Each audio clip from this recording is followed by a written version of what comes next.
Alright then folks, midnight walk and talk. There you go. I said there would be one, and there is. Come on, you two. Come on. This way. This way. Come on. Lucy Lou, calm down, Bubba girl. Aye, all fun and games. Yes, I think I'm going to be aching after that training today. Well, because I forgot to say earlier, I did some arms as well. And certainly on Saturday, I'm going to have to do a lot more arms and legs. That is a certainty. There is no way, I don't think, that I'm going to be recovered enough to really give it 2 hours on chest again. So I'm going to have to do a lot more on other things. Be a bit more inventive of the time, I think. Do a lot more stuff, yeah. Which I can do. I can do shoulders downstairs, you know, in that second hour. Yeah. All fun and games. Wait, this way. Come on, Mollie Collie. Come on, Mollie Collie. Come on, baby girl. Here you come, Pop. Come on. Oh well, yeah. All fun and games. Yeah. Oh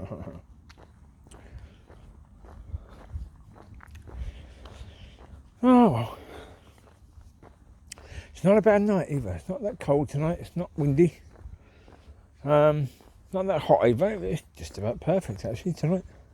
But certainly for walking, I imagine during the night it could be a bit hot. Initially, if you've got something like a duvet on, it's going to be a bit warm tonight, I think. Amber, leave.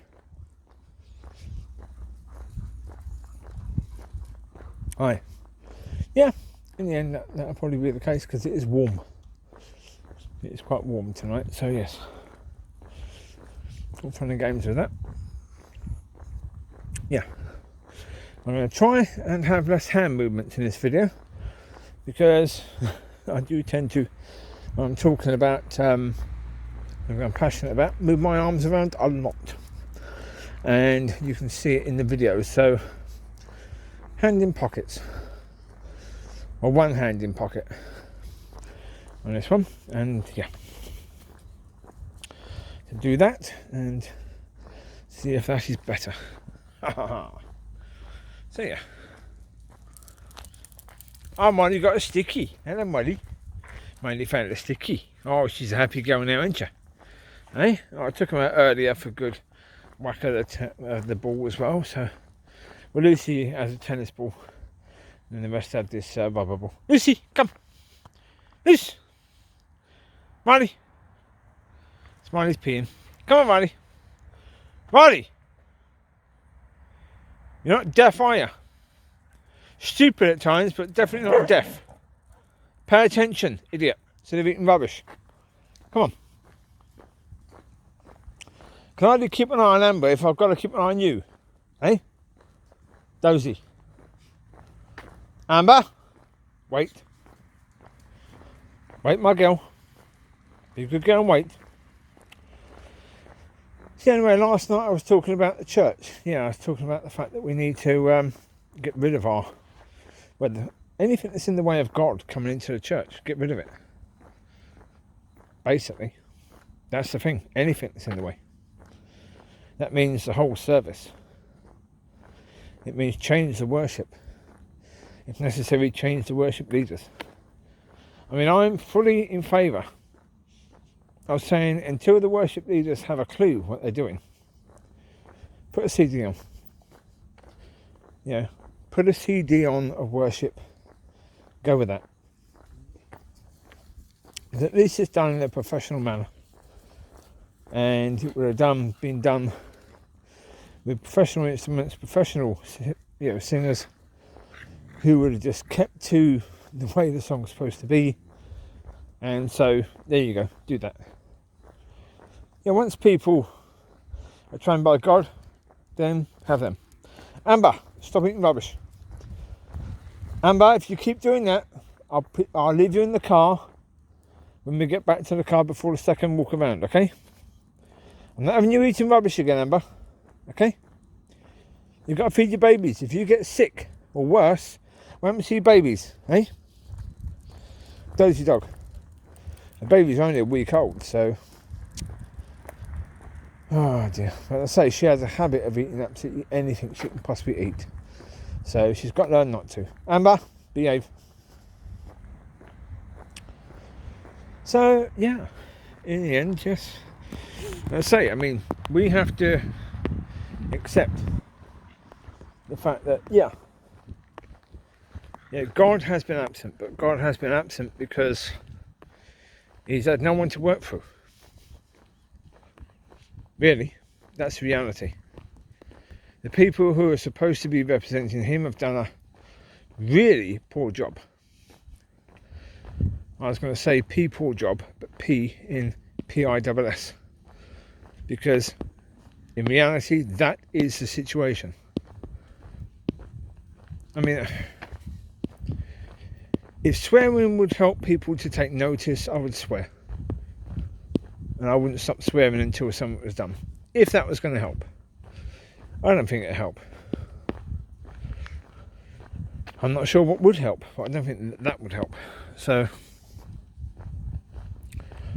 we have a situation where, yeah, I mean, for certainly decades and decades and decades, the church has not been serving anything apart from itself. That's the truth. And we've had preachers and teachers who have done exactly the same, been serving themselves.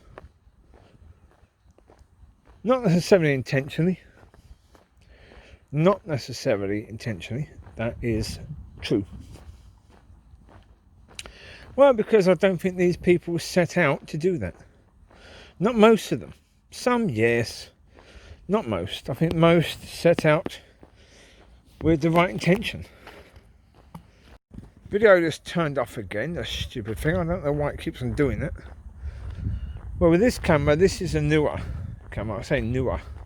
Not that new. I think it's the S10, this one. But again, not that new because I've got an S20 now. I didn't buy that. Didn't see the point. The reason why I didn't see the point in buying that was because of the fact that in the UK we have a different chipset, a worse chipset than they do in America and the Middle East. So it's like, no, I'm not going to buy it. When we've got equal stuff in the phone for equal money, then I'll buy it. Otherwise, no. And talking about buying stuff that's worth it, why should anyone buy the church? I don't mean buy the church as in buy the church with money. Why should anyone accept the church as it is? Why should anyone say, yeah, that's great, I'll have that? Only a complete lunatic or moronic person would think, yeah, that's good, I'll have that. Yeah. Doesn't seem to be very good in any way, shape or form. There's no, God isn't present in it. The worship is average at best. The 40 minutes talk is poor. I mean, it's nice, but it's not going to really change anyone's life. So everything the church is supposed to be is nothing whatsoever to do with what the church is. Nothing at all. That's why I say we've got to start again. You've got to basically look at the church and say what works. And in honesty, nothing. Nothing really works. At the moment, nothing works. In most churches, Amber, come. Come on, this way. Amber, come. This way, Bubs. No, the reality is, yeah, when you look at church as it is at this moment in time, as I say, I mean, you can look at tiny churches, the odd church, and say they've got a few things right. But when you look at the majority, you can say, no. They really haven't got anything right at all. And that is not unfair. It's been unfair to the word called truth to pretend any different over the past 20 to 30 years. I mean, the word truth must have been seriously offended. Oh, someone's coming walking around here. Okay, I have no idea who this person is. But we'll go over here. Come this way. This way. Let's avoid that person. I don't know who it is. We'll avoid them. It saves turning the video off every time I come across somebody, really. You just avoid them. That makes it easier. So, yeah. What are they going over there for? No idea, but they are. Yeah. Indeed, you know, it's an interesting situation with regards to that. Yeah, we have been expected to swallow a load of rubbish. It's like when you're a kid and you get told, oh, there's like TCP. TCP was a thing we had to put on ourselves. And there was something similar to that we had to swallow if we had a cold or something like that. And it was disgusting. Absolutely disgusting. Did it ever do any good? Not really. No, because we still had the cold for 2 weeks. Didn't do anything. It was about conning us into believing that this was good. Really. Some things were quite useful. I mean, even TCP to a certain degree. It's like antiseptic, I suppose. It was quite stingy. Stung the crap out of it if you had a cut. Oh, that was quite sore. The grass is quite moist. Yeah, shoes are a bit wet. There you go. We're probably going to come across this person again on the second way around. Yeah, okay. At least that's later, I suppose. But yeah, as I say, church, everything about it has to be relooked at. I mean, I would say with most churches, what they need to do really is, instead of having their usual service, just have a couple of weeks where they say to people, pray. Seek God and what He wants us to do. As a church, basically. What does He want us to do? Now, we're getting rid of everything. Everything indeed. We're going to start from scratch. What does God want us to do? What does God want us to implement? Now, forget what we've been doing up to now. All of it. Forget the whole lot. What does God want us to do? Yeah, for God to be active in this church, how does He want us to do things? Then, after a few weeks of prayer, come back and say, right, what have we got? What is God saying to the people? Be radical. You want God to do stuff, right? You want God to work in your church? God working in your church in today's time is radical.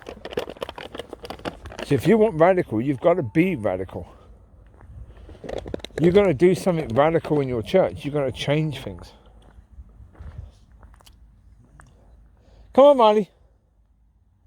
Come on, this way. Chewie. Chewie's here, all there. Good, okay. Yeah, no, I mean, that's the reality. You can't expect for God to move in your church if you keep most of the stuff that will stop God from moving in your church. If you keep any of that stuff at all, you are limiting what God can do. Simple as that. You are limiting the possibility of God working and acting in your church. Now, as I said in the videos, leave it. Leave it now. Move on. Chewie, leave. Go on. Too noisy. So, yeah, I mean, what do you do? As I said, there are no real answers. There are no massive answers to say this is an ideal way for every church to behave and to do and to implement. No. I mean, generally speaking, there are things you can do.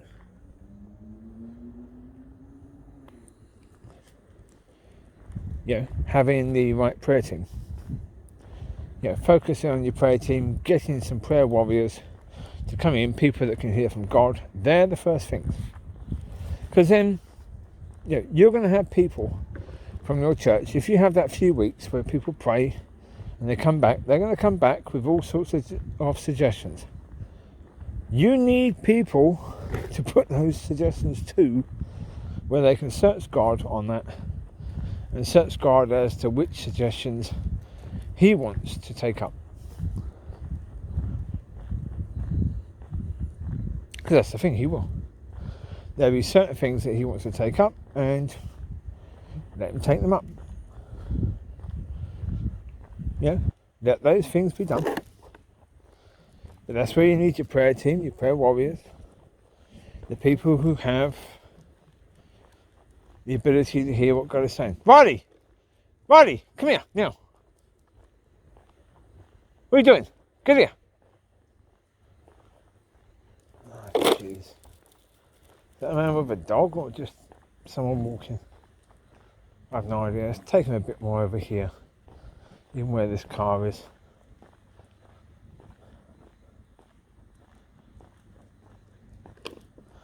Loads of people here right now. Right.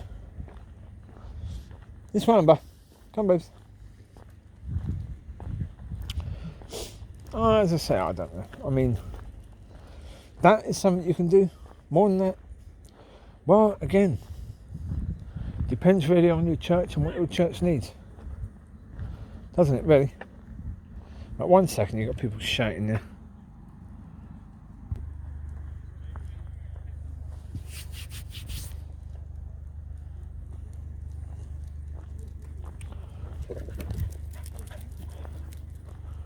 Chewie, leave it. Let loose here. Get loose. There you go, bud. Who's he talking to, that bloke over there? Might be talking to this person here. Might be waiting for them, but I'm standing there talking to somebody. No idea who. Leave them to it.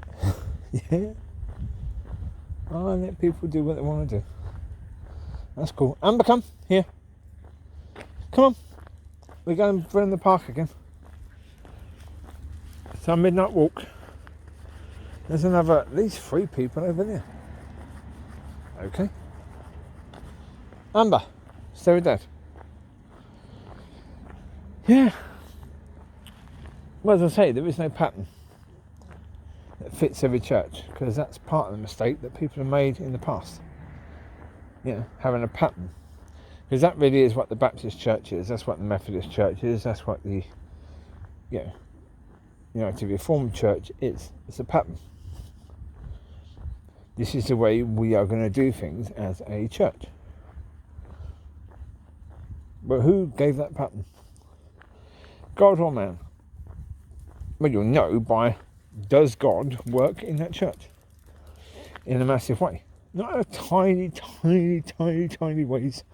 We're not talking about microscopic ways that you can prove God works in your church in some way. Come here. Oi. Here now.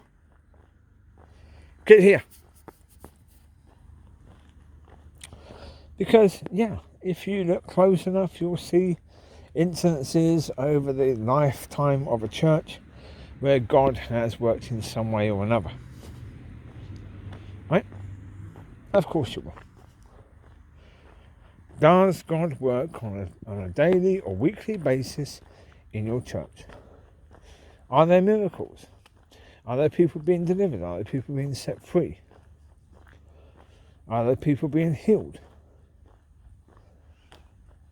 Because the point of it is, if not, well, then you have to look at the fact of, how can it be God who put everything together then? If it was God who put everything together, come on this way. Wait. Chewie, come. Chewie, come. If it was God who put everything together, he would be moving, because he would have put it together in a way that would enable him to move in the church, which he clearly did not do. Sorry, Mollie, I should have done your collar again, shouldn't I? I should have charged it, but I didn't. Come on, this way. Wait. Lucy. Come on, Nutter. Playing with whatever you're playing. Amber, leave now. Leave it alone, Bubba, go. Yeah, as I say, it's not a case of trying to accuse this or that person or this or that organisation as being the reason why the church is a mess, and having to go at people and saying we should ban these people from the church, or these people should go to hell because of what they've done to the church. Well, as I said, if they weren't taught to do better, then they didn't do better. You know, they did things how they were taught to do things, basically. And they did things how they were allowed to do things. It was a group decision. The whole church was responsible for the way it went. Yeah, because the leader can't lead if the people aren't willing to follow. Yeah, the people were willing to follow. So you can't blame the leader on their own, can you, really? You can't blame pastors for being invited to lead churches, when really the understanding was that pastors should lead churches. Luce, come. Now, was that understanding correct? No. Was it wise? Not in any way, shape or form. But it was what it was. Now, in the future, is it possible that a certain pastor or two, or 3 or 4, or even 100 may be asked by God, or may be called by God to lead certain churches? Yes, of course. Yeah, it's quite possible that an administrator might be called by God to lead a church, at least for a time, because maybe what that person brings may be exactly what that church needs, for a time at least. But there's no pattern. The problem is that it was believed as a pattern for all churches, pretty much, that pastors were the ones who should be leading the church. They were wrong. The problem is they made a catastrophic mistake, because the leader of the church is the one who's going to form the direction of that church.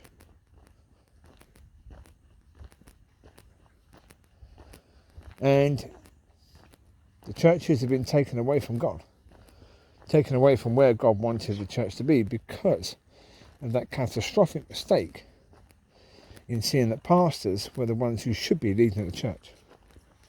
They're not. And as I say, it's a huge error for the leadership of the churches and the members of the churches to think, oh, well, that must be the pattern then. Because obviously the Bible college was telling people that's the pattern. Why? Because people had to go to the Bible colleges to be trained as pastors. Therefore they made money from that, didn't they?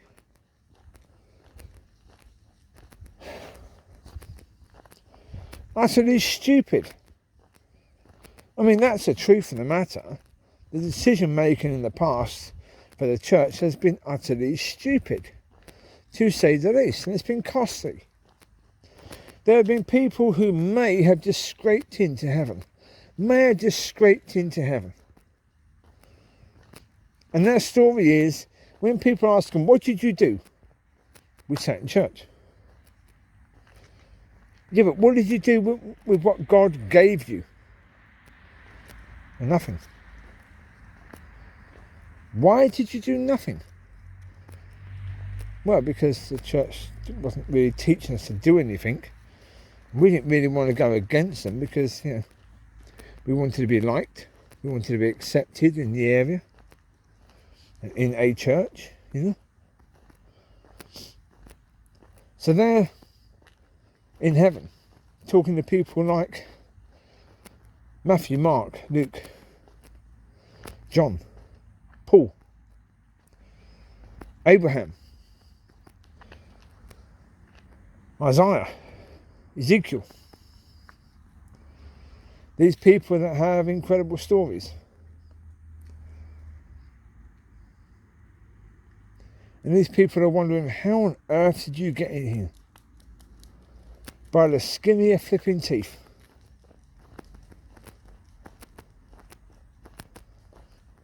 And that's because of the fact that the decision making in the church has been terrible. It all comes down to, really, I mean, what we are in now comes down to the 1970s, because in the 60s and 70s, the church was all this hell and damnation and sin and repentance and rah, rah, rah, rah, rah, rah. That was the church, as it was then. But then we had flower power. Well, and the church was blamed for that. Wasn't true. The church wasn't to blame for that. Second World War was to blame for that. What happened during the Second World War? Mothers going to work in the factories. Fathers coming back. For some reason, the video just went again. This camera, for a while, was actually behaving itself. Then it stopped.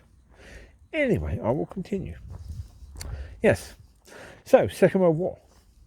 I say, mothers working, fathers coming back from the war, being truly damaged by what they had seen during their time in the war. Truly damaged. And in the end, none of that was recognised. I mean, even now, you know, people have come back from wars over the past 20 years and not really been given the support they should have been given. You know, when you see your comrades blown to pieces, another human being, someone you trained with, that's going to play with your mind massively.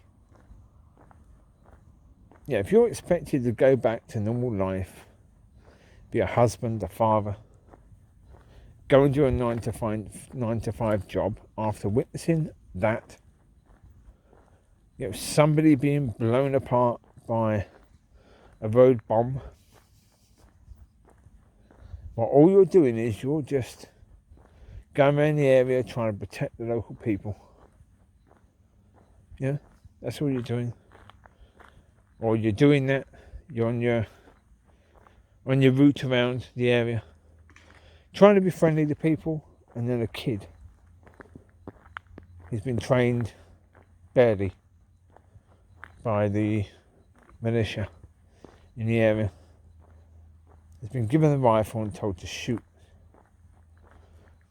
and they shoot your comrade in the head. You have a choice. What do? So you do what you have to do.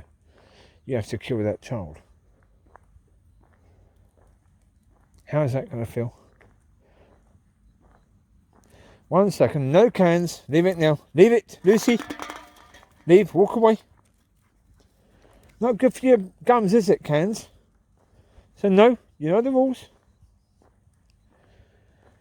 So, yeah. Second World War. There was all of that. All that and a lot worse. A lot worse. You imagine coming out of trenches. Second World War, you're climbing over bodies.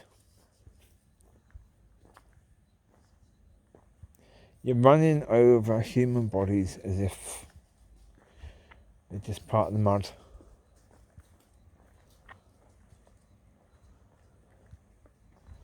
How incredibly mucked up is that going to be? Yeah. Well, you're a landing crew. You come up upon the beach with all these other boats, all these other hundreds of thousands of soldiers, and you just see soldiers around you just getting wiped out by these machine guns.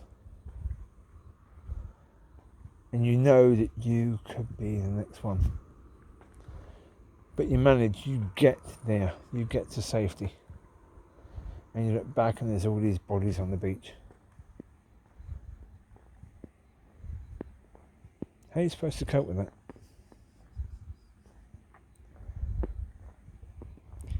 How are you supposed to go back to normality, to life, having seen all of that? That's an incredible thing to have seen. And so, in the Second World War, everything was supposed to go back to normal. Men went back to work, women were told to go back to the kitchen sink. Men were supposed to go back to being husbands and fathers after witnessing the horrendous things they worked, and then working a 9 till 5 during the day. And of course, neither mother or father wanted to do any of that at all. And the kids are the ones that were suffering. The firm hand that society had had over children beforehand was missing.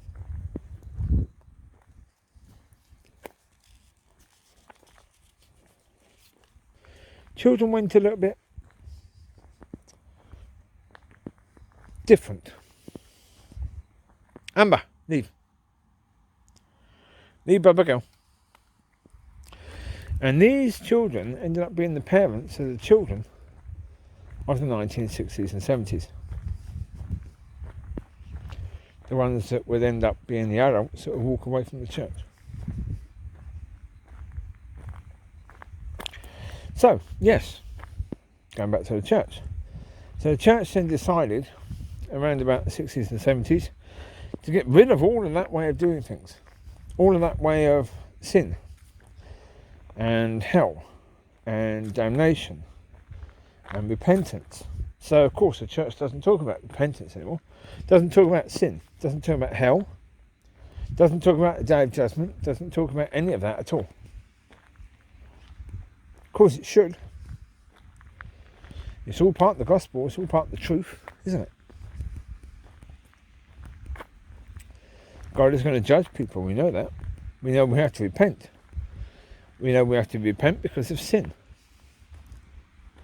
Yet the church, generally speaking, does not like to speak about any of this stuff.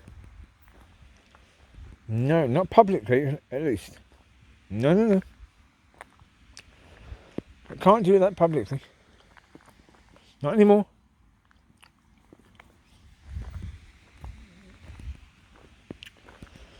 So, we're going to go back to the drawing board.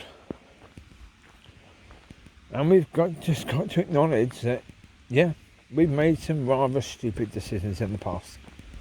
Really, really bad ones that have put us on a path that is not good. Not in any way, shape or form. Own it.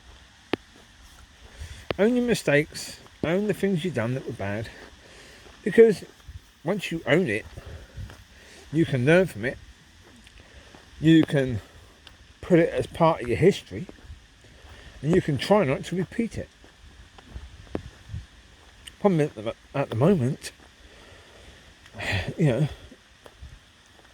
from this point, Chewie, come. Chewie, where you going? Chewie! There you are. Be a good boy. Yes, at the moment, there's no one really owning it. There's no one really, certainly not the church as a whole, taking responsibility for that and saying, we mucked up big time. We need to start again. We need to do things differently. Until you get that, you're not going to get God working. You can have all of the meetings you want about revival. You're not going to get revival by doing things the way you have been doing things.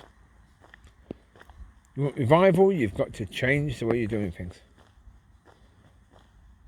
You've got to think outside the box.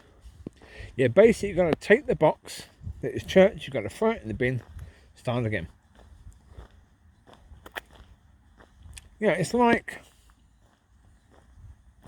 a potter has made a pot. This is a good analogy because the Bible uses such analogies itself. So the potter has made a pot. He's tried to fire it. It's damaged a lot. Really no good as a pot. Now, is he going to keep hold of it, pretending that it's a good pot? Because easier than really making another one, isn't it, really? Yeah, let's just accept it as it is. It's easier than actually all the effort involved in making another one. You've got to throw this away, and all the effort we put into it, you've got to throw it away. But it's useless. It can't be used as a pot. So if it can't be used as a pot, throw it away. It's of no use whatsoever. Get rid of it.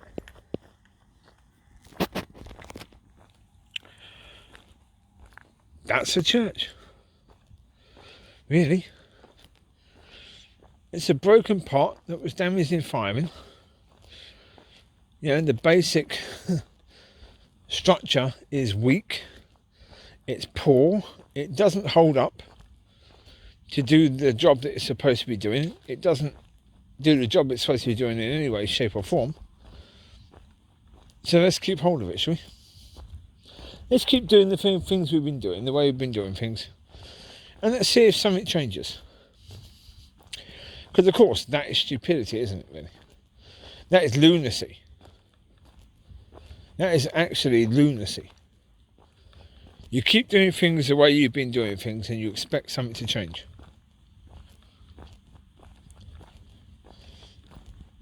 Yeah, that's just lunatic side of things. Come on, this way. Come on, Lucy. Come on, Otter. Yeah. That's it. I mean, it's the same as in our lives, as it is in the church, really.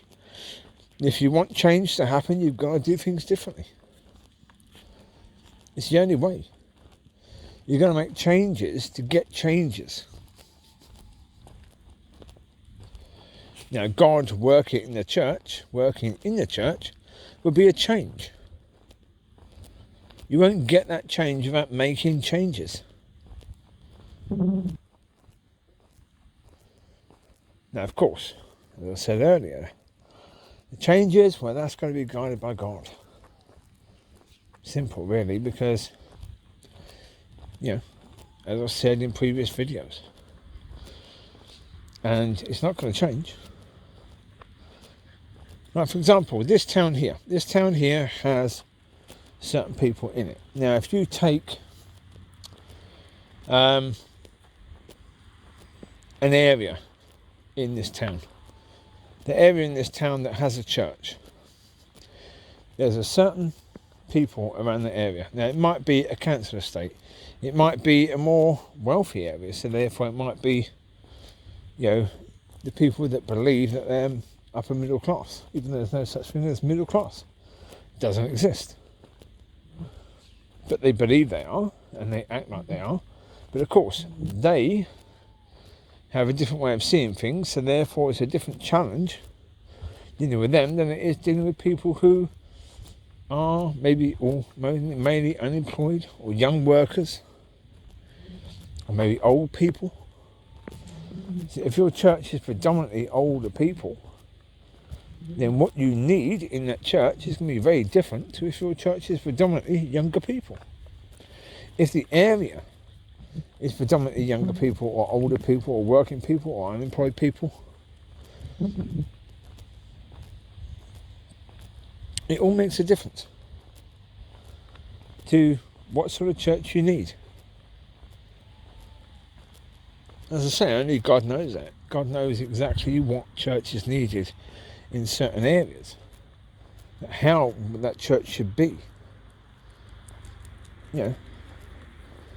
What the people in that church area need. So it's not just the people in the church, it's the people in the church area. The local area to that church as well. What do they need? What do they need that church to be doing for the local community? whatever they need, that's really what God needs to put into that church. And so he needs to put the right people in to bring that. Now only he knows that. He needs to put the right ways of doing things into that church.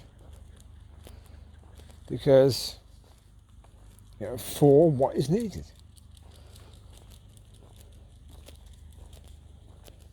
Now, as I say, only God knows that. I mean, we need to see different things now. Because we are in different times. Lucy, spit it out. Amber, come here now. Come on this way. There's a doggy over there, I can see it. Now, question is, where do we go? Because we've had a lot of walkies already. All I really need to say more is that, I expect to see things in church and the way churches are done. That's going to be incredibly different to the way we've been doing things. Certainly if we're going to have God moving. Now, some of those things we see are going to be the things that they would have seen in the early church. Church is going to be very, very different.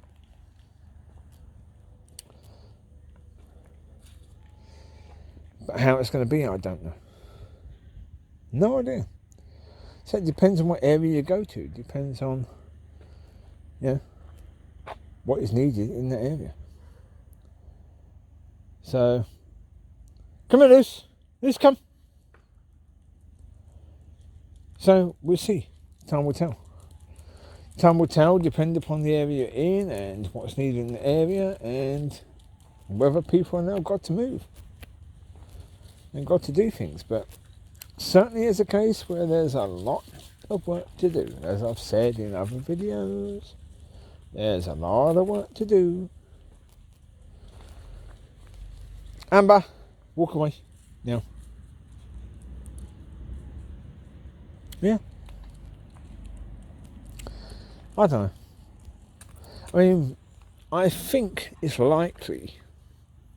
I do think it's likely that will happen. I do. Because of the fact, it desperately needs to happen. I do think we're going to have that 666, the mark of the beast. I think that's going to happen.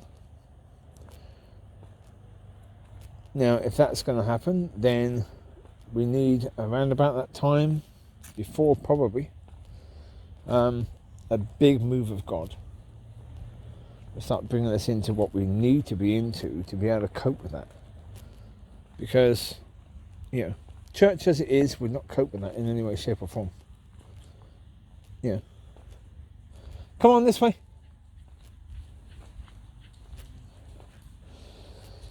And, so as I say, and also the people in the world who aren't saved yet, they're not going to cope with it because they're going to accept the 666, and you can't have both. You can't have the mark of the beast and the mark of God. Just look at Revelations, it says that. So if you've got the mark of God, you can't have the mark of the beast, and you certainly can't have both. And the problem is people will have both if they have no understanding of it. And at the moment, there doesn't seem to be a great understanding of what's going to happen then. Again, that's down to the church, it's down to pastors. Down to pastors being the wrong people to teach. Because they're not teachers. They're tenders. Their job is to tend to the flock. And they do a very good job of that. But they don't do a very good job of the job that they're not called to do. So, there you go. I mean, that's pretty obvious, isn't it, really? So, Anyway, there you go. I've got to go home and edit this because there's 3 parts of the video because the camera turned off twice. So, I'm going to have to do that. And if I want to put it onto YouTube before bedtime, I'll put it on to make it available before bedtime, well then, it needs to, not YouTube,